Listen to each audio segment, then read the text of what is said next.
What are we doing here? And where are we gonna go? It's like we just woke up one morning, and then it's welcome to the show. Don't ask any questions, just go with the flow.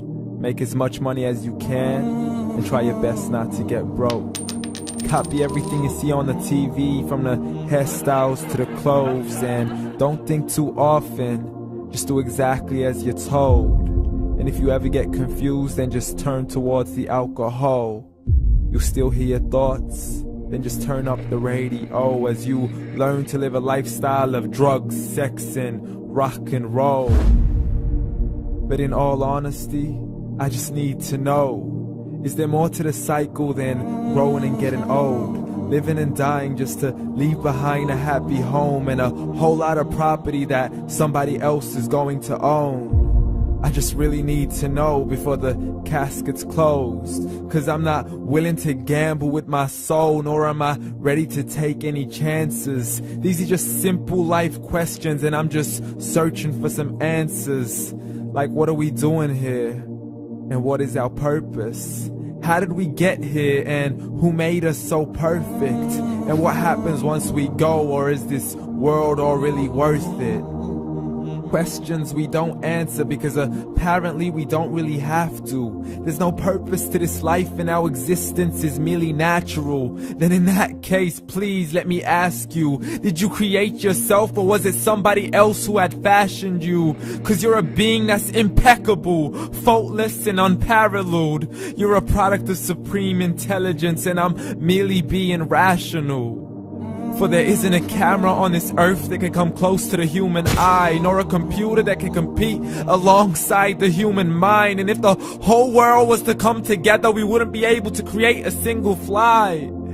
So many signs, yet we still deny.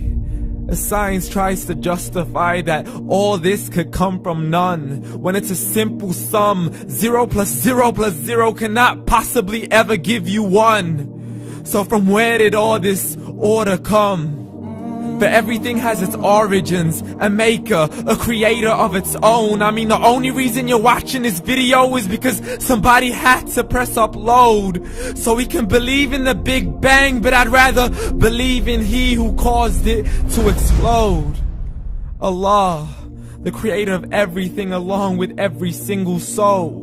The ever-living, the master, the only one who is in control. Unlike his creation, beyond our imagination. And no, he's not a man, nor does he have any partners in association.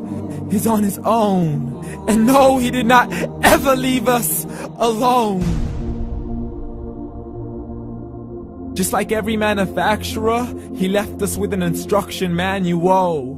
The Quran and Islam, and I'm sorry to jump to conclusions, but it's the only one possible. The only definition of God is the one and only supreme being. It's logical, a book with 0 contradictions, with miracles that are both scientific and historical, all revealed over 1400 years ago. Like the detailed description of the human embryo. The descriptions of the human embryo in the Quran cannot be based on scientific knowledge in the 7th century. To the mountains as pegs holding firm the earth below, and the 2 seas that don't mix in a complete separate flow. To the planets in orbit, alternating night and day as they stay in flow. The expansion of the universe and the creation of everything from H2O. To the stories of the past and the preservation of Pharaoh. To identifying the lowest point in the land where Persia defeated Rome. The gushing fluid that created man in the glands between the ribs and the backbone. And not a word has changed, it's still the same. So please explain how all this was known over 1400 years ago. To a man who couldn't read or write, as he would recite whatever the angels spoke. And if you still don't believe, please try to come up with something that's even close. But you can't, so we took God as a mockery and his messengers as a joke. Muhammad could not read or write. How's somebody who can't read or write gonna start a religion? Dismiss his scriptures as legends and tales of the ancient folk, as we live life according to our whims, desires, and hopes. saying this life is the only home we will ever know. We will live then die, then simply turn to bones. YOLO!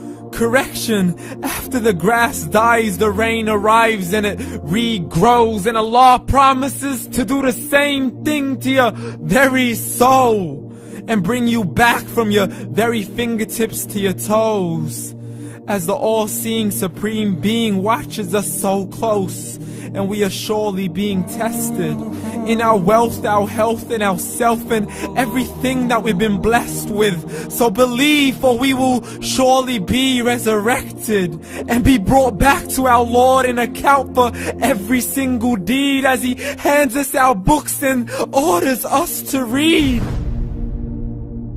From the bad to the good and everything in between. You yourself are sufficient for your own accountability, so don't be mad at me. You are the one who thought He wouldn't come back to me. I gave you a whole life long to search after me, but you were busy in all that which was temporary. So read, and glad tidings to all those who believed. And if you disbelieve, read. And don't let that day be the first day you find out what your life really means. Read.